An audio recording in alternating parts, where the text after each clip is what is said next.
देश भर की भांति उमरिया जिले में भी आज वट सावित्री का पर्व धार्मिक अनुष्ठान के साथ पूजा अर्चना करते हुए मनाया गया। जहां सुहागिन महिलाएं अपने पति की लंबी आयु के लिए व्रत रखती हैं एवं महिलाएं पति के दीर्घायु और सुखी वैवाहिक जीवन के लिए निर्जला व्रत रखकर पूजा कर वट वृक्ष की पूजा करती हैं। ऐसी मान्यता है कि वट वृक्ष में ब्रह्मा, विष्णु, महेश का वास होता है। हिंदू पंचांग के अनुसार ज्येष्ठ माह की अमावस्या तिथि को वट सावित्री व्रत करने की परंपरा होती है। इस दिन विवाहित महिलाएं व्रत रखकर वट के पेड़ की पूजा करती हैं। वट सावित्री व्रत रखने से दाम्पत्य जीवन भी मजबूत होता है। वर्षों बाद ये दुर्लभ संयोग शुभ मुहूर्त आया है। वहीं महिलाओं ने बताया कि सावित्री जी ने यह व्रत किया था और इस व्रत के प्रभाव से अपने सास ससुर के आंखों की रोशनी पाए एवं यमराज से लड़कर अपने पति के प्राणों को वापस ले आए। उसी तरह सभी सुहागिन महिलाएं अपने पति की सलामती और लंबी उम्र के लिए धार्मिक अनुष्ठान के साथ पूजा अर्चना करते हुए व्रत रखती हैं। जहां देश भर की भांति उमरिया जिले में भी आज वट सावित्री का पर्व धार्मिक अनुष्ठान के साथ पूजा अर्चना करते हुए मनाया गया। यमराज से अपने पति के प्राणों को सावित्री कैसे वापस ले आए, इसका जिक्र महाभारत वट सावित्री कथा में भी आता है।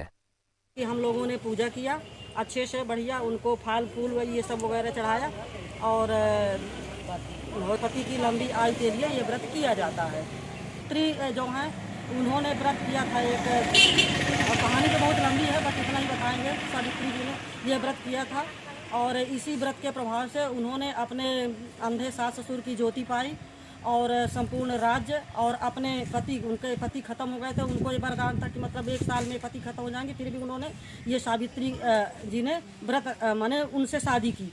फिर इसके बाद जो है उन्होंने यही व्रत करके उन्होंने माने यमराज से अपने पति का व्रत है।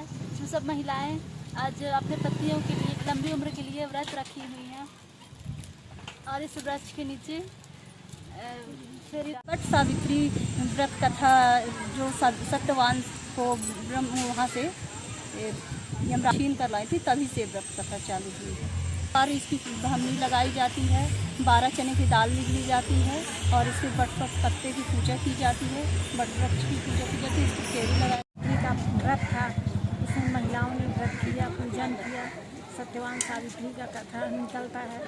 दिन भर व्रत रहो, दोपहर में मुहूर्त के अनुसार उनकी पूजा करो। पूजा करने के बाद स्त्रियाँ अपने पति के लिए लंबी आयु के लिए व्रत करती हैं और व्रत की पूजा करती हैं, उसमें गुड़ चने का प्रसाद भी चढ़ाती हैं और मीठे को भी भोग लगाती हैं और अपनी लंबी आयु की कामना करती हैं। का व्रत है। आज के दिन सावित्री ने सत्यवान के लिए व्रत रखा था और यमराज से उन्हें वापस लेके आया। स्त्रियाँ वट सावित्री का व्रत करती हैं। यहाँ महिलाएं आके पूजा कर रही हैं तथा भमरी भी दे रही हैं। वट सावित्री का व्रत है। हम सुहागन स्त्रियों के लिए ये बहुत बड़ा पर्व है। हम अपने पतियों के लिए लंबी उम्र के लिए यह व्रत करते हैं और उनकी अच्छे स्वास्थ्य की कामना करते हुए इस व्रत को संपन्न करते हैं। बोलो वट सावित्री मैया की। पूजा का सामान लगता है, फेरी लगाते हैं, सूत्र फेर के लिए बरगद को है, उसको पत्र से ही वो निकालते हैं, ब्रह्मों ही। वट सावित्री का व्रत है और सुबह से हम लोगों ने फास्ट रखा हुआ है और अब पूजा संपन्न हुई हम लोग की और अनुष्ठान है और पतियों ने जब था सावित्री माता अपने पति के प्राण की रक्षा के लिए अपने पति की लंबी आयु के लिए यमराज से लड़ गई थी और उनसे लड़ के अपने पति का प्राण वापस लाई थी और उनकी लंबी उम्र के लिए उसी तरह सभी औरतें वट सावित्री का पूजा करती हैं। इस बरगद के नीचे आके सभी श्रद्धा भाव से श्रृंगार चढ़ा के और अपने यथानुसार सब पूजा करती हैं।